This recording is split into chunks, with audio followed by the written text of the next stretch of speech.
दोस्तों, आप देख रहे हैं बाबा दर्शन न्यूज। रोहतास सरकार के 6 महीने होने के बाद भी चुनाव में किए गए वादे पूरे न होने पर जन सुराज रोहतास इकाई ने सरकार पर जुबानी हमला बोला है। जन सुराज के जिला अध्यक्ष रविचंद्रन सिंह ने कहा कि सरकार ने चुनाव के दौरान रोजगार नौकरी की बात की थी, लेकिन आज नौकरी मांगने वाले पर सरकार लाठियां बरसा रही है। नौकरी मांगने वाले पर एफआईआर दर्ज कर रही है।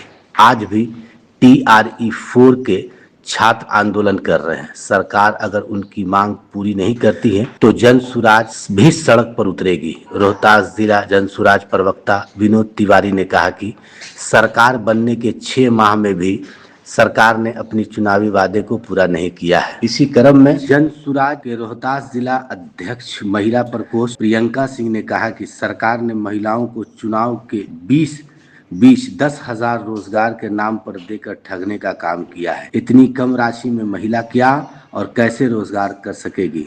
सरकार ने 2 लाख की राशि भी देने की बात कही थी, लेकिन अब तक इसे पूरा नहीं किया गया है। सरकार ने चुनाव के दौरान ये झूठे वादे किए हैं।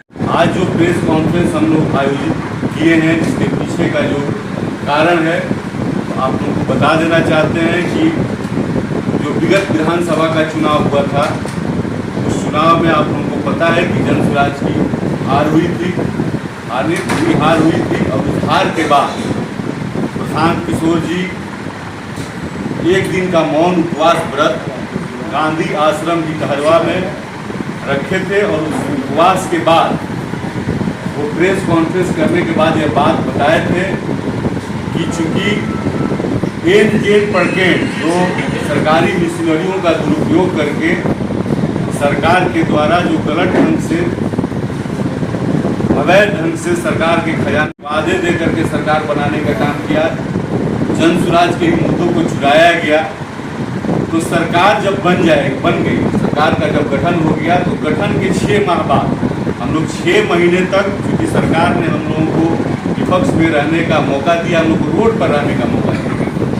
जन सुराज रोड पर रह करके ही सरकार की गतिविधियों को देखेगा, जनहित के मुद्दों का ख्याल करेगा। जन सरोकार से जो जुड़ी हुई बातें हैं, उन सारे मुद्दों को 6 महीने तक हम लोग देखेंगे। और 6 महीने के बाद हम लोग उन तमाम बातों को लेकर के एक बार पुनः जन सुराज जनता के बीच में और रोड पर आप लोगों को संघर्ष करता हुआ दिखाई देगा।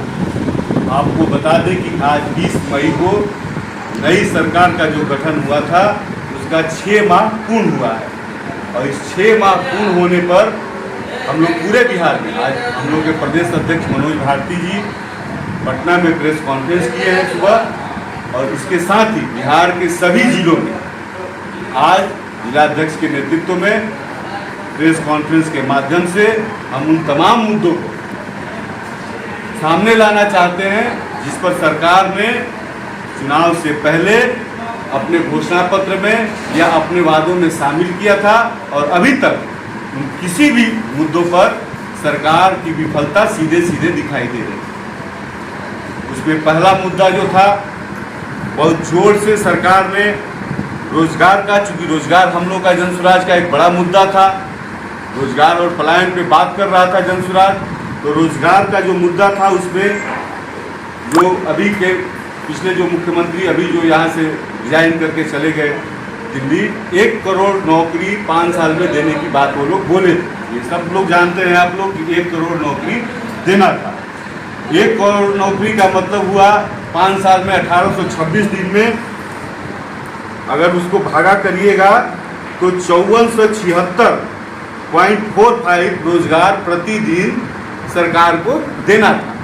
तो 6 महीना अगर पूरा हुआ तो 6 महीना पूर्ण होने पर अभी तक आपको सरकार को 9,85,068 नौकरी कम से कम लोगों को देना था।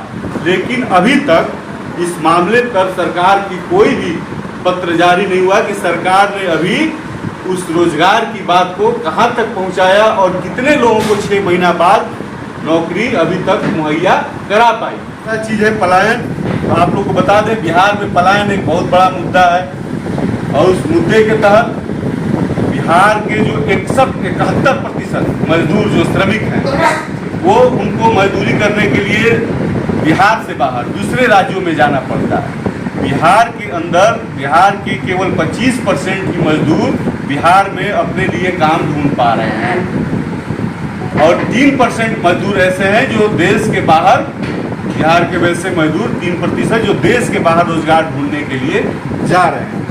तो आप लोगों को हम ये बता दें कि ये आंकड़ा जो है वो स्थानीय स्तर पर रोजगार देने का जो सरकार का घोषणा था उसका सीधे सीधे उसका फर्जीवाड़ा है, आंकड़ा का ही फर्जीवाड़ा है।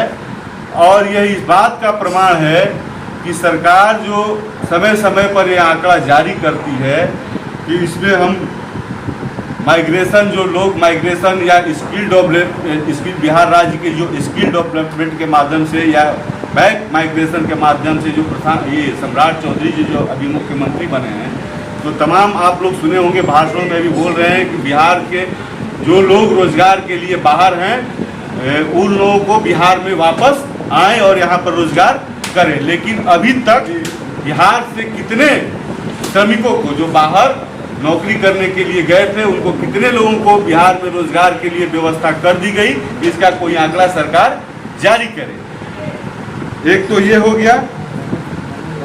और इसका ये एक तथ्य है कि सरकार आजीविका के लिए जब बिहार के इतने मजदूर दूसरे राज्यों पर की सरकारों पर निर्भर हैं और दूसरे राज्य की और फैक्ट्रियों पर आश्रित हैं, तो सरकार का ने जिस मशीनरी का दुरुपयोग किया और चुनाव में बहुत बड़ा मुद्दा बनाया, महिलाओं को 2-2 लाख रुपया देने के लिए, जिसका बयाना के तौर पे बोली सरकार कि हम 10-10 हज़ार रुपया खाता में अभी दे रहे हैं और 6 महीना बाद हम 2-2 लाख रुपया उन तमाम 1,70,00,000 महिलाओं को देंगे रोजगार करने के।